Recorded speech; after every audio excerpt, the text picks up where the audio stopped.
സംസ്ഥാനത്താകെ കനത്ത മഴയാണ് ഇന്നലെ രാത്രി മുഴുവൻ പെയ്തത്. അങ്ങ് 14 ജില്ലകളിലും ഏകദേശം സമാനമായ അവസ്ഥയായിരുന്നു എന്നതാണ്. അത് പലയിടങ്ങളിലും വലിയ അപകടങ്ങൾ ഉണ്ടാക്കി, ഉരുൾപൊട്ടലുകളുണ്ടായി. 4 പേരുടെ ജീവനാണ് ഉരുൾപൊട്ടലുകളിൽ നഷ്ടമായത്. ഇടുക്കിയിലും കോട്ടയത്തുമാണ് ഉരുൾപൊട്ടൽ അപകടമുണ്ടായത്. പുഴകൾ കരകവിഞ്ഞൊഴുകിയതോടെ റാന്നി, കോന്നി, പാലാ നഗരങ്ങളൊക്കെ വെള്ളത്തിലായി. ഒട്ടേറെ വീടുകളാണ് ഒരു നിലയോളം വെള്ളത്തിൽ മുങ്ങുന്ന അവസ്ഥയിലേക്ക് എത്തിയത്. വടക്കൻ കേരളത്തിലും ശക്തമായ മഴയാണ്. താമരശ്ശേരി ചുരത്തിലൂടെയുള്ള ഗതാഗതത്തിന് നിയന്ത്രണം ഏർപ്പെടുത്തി. കാസർഗോഡ് അടക്കമുള്ള ജില്ലകളിൽ കനത്ത മഴയാണ്. ഏറ്റവും പുതുതായുള്ള മുന്നറിയിപ്പ് അനുസരിച്ച് തിരുവനന്തപുരത്ത് ഓറഞ്ച് അലർട്ടാണ്, കൊല്ലത്ത് orange alert, Pathanamthitta red alert, ആലപ്പുഴയിൽ ഓറഞ്ച് അലർട്ട്, കോട്ടയത്ത് റെഡ് അലർട്ട് വീണ്ടും നൽകിയിരിക്കുന്നു. എറണാകുളത്ത് ഓറഞ്ച് അലർട്ടാണ്, ഇടുക്കിയിൽ ഓറഞ്ച് അലർട്ട് റെഡ് അലർട്ട്, തൃശ്ശൂരിൽ റെഡ് അലർട്ട് വന്നിരിക്കുന്നു, പാലക്കാട് ഓറഞ്ച് അലർട്ടാണ്, Malappuram red alert, Kozhikode red alert, Wayanad red alert, Kannur red alert, Kasaragod red alert, ഒപ്പം മിക്കയിടങ്ങളിൽ അതായത് 9 ജില്ലകളിൽ റെഡ് അലർട്ട് നൽകുന്ന സാഹചര്യം ഉണ്ടായിരിക്കുന്നുവെന്നാണ്. കഴിഞ്ഞ മണിക്കൂറുകളിൽ ഇടവിട്ട് ചെറിയ മാറ്റങ്ങൾ വരുന്നുണ്ട്. ഏറ്റവും പുതിയ വിവരമനുസരിച്ച്, അല്ലെങ്കിൽ കാലാവസ്ഥാ നിരീക്ഷണ കേന്ദ്രം നൽകുന്ന വിവരമനുസരിച്ചാണ് 9 ജില്ലകളിൽ റെഡ് അലർട്ട് വന്നിരിക്കുന്നത്. വിവിധ ജില്ലകളിൽ നിന്ന് ഞങ്ങളുടെ പ്രതിനിധികൾ ഈ മഴക്കെടുതിയുടെ വിവരങ്ങൾ പ്രേക്ഷകരുമായി പങ്കുവയ്ക്കുന്നുണ്ട്. മലപ്പുറം കൈനോട്, അവിടെ വീടുകളുടെ മുകളിലേക്ക് മണ്ണിടിഞ്ഞു വീണു. 3 വീടുകളുടെ മുകളിലേക്കാണ് മണ്ണിടിച്ചിൽ ഉണ്ടായത്. ഒരു വീടിൻ്റെ അടുക്കള ഭാഗം ഏകദേശം പൂർണ്ണമായും തകർന്നു. ഒരു സ്ത്രീക്ക് പരിക്കേൽക്കുന്ന സാഹചര്യവും ഉണ്ടായി.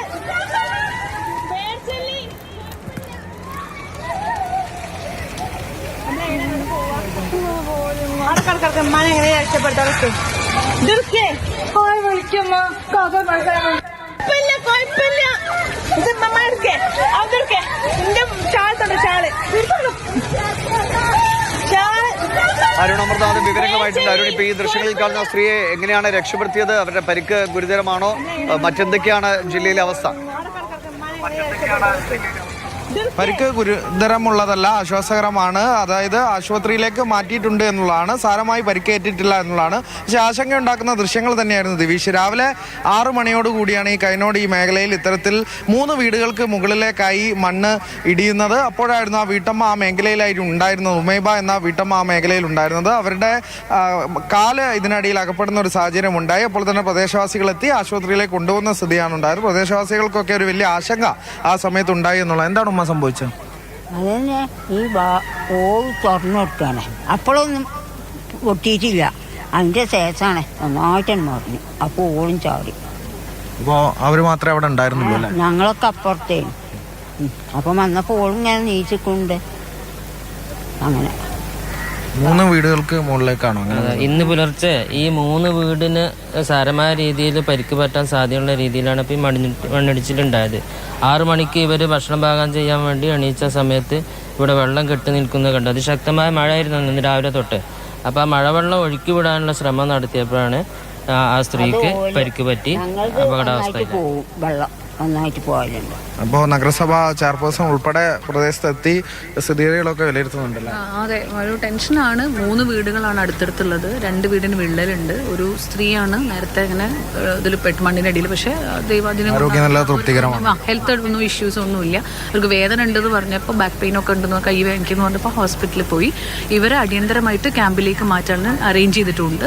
ക്യാമ്പ് ഇവിടെ ഒരു 15 പേര് രജിസ്റ്റർ ചെയ്തിട്ടുണ്ട്. ഇവിടെ ഒരു മദ്രസയിൽ ക്യാമ്പ് നഗരസഭ വേണ്ടതെല്ലാം ചെയ്യുന്നത്. അതോടൊപ്പം നമ്മുടെ ഇങ്കൽ സിറ്റിയിൽ തൊട്ടടുത്തുള്ള ഏരിയയിലൊക്കെ വ്യാപകമായിട്ട് മഴവെള്ളവും മേഖലയിൽ മറ്റ് പ്രശ്നങ്ങളൊന്നും നിലവിലില്ലല്ലോ. ആരും ആപത്തൊന്നും സംഭവിച്ചിട്ടില്ല. പക്ഷെ ഇങ്ങനെ ഒരു പ്രയാസം, സാധാരണക്കാരാണ് അവരൊക്കെ. ഇതൊക്കെ വലിയ പ്രയാസങ്ങളാണ്. ഇങ്ങനെ ഒരു സ്വപ്നമാണല്ലോ വീട് എന്ന് പറയുമ്പോൾ. ഇങ്ങനെ ഒരുപാട് ആളുകളുടെ സഹായത്തോടാണ് ഈ ഉമ്മ വീട് വെച്ചിട്ടുള്ളത്.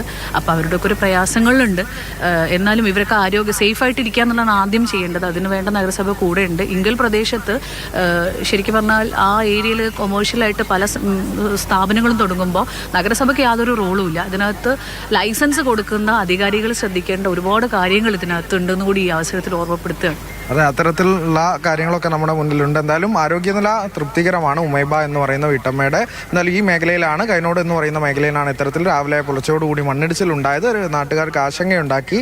എന്തായാലും അത്തരത്തിലുള്ള സ്ഥിതികളും മുന്നൊരുക്ക പ്രവർത്തനങ്ങളെല്ലാം നടത്തി വരുന്നുണ്ട് എന്ന് തന്നെയാണ് നഗരസഭാ അധികൃതരും അറിയിക്കുന്നത്. ദിവിഷ്.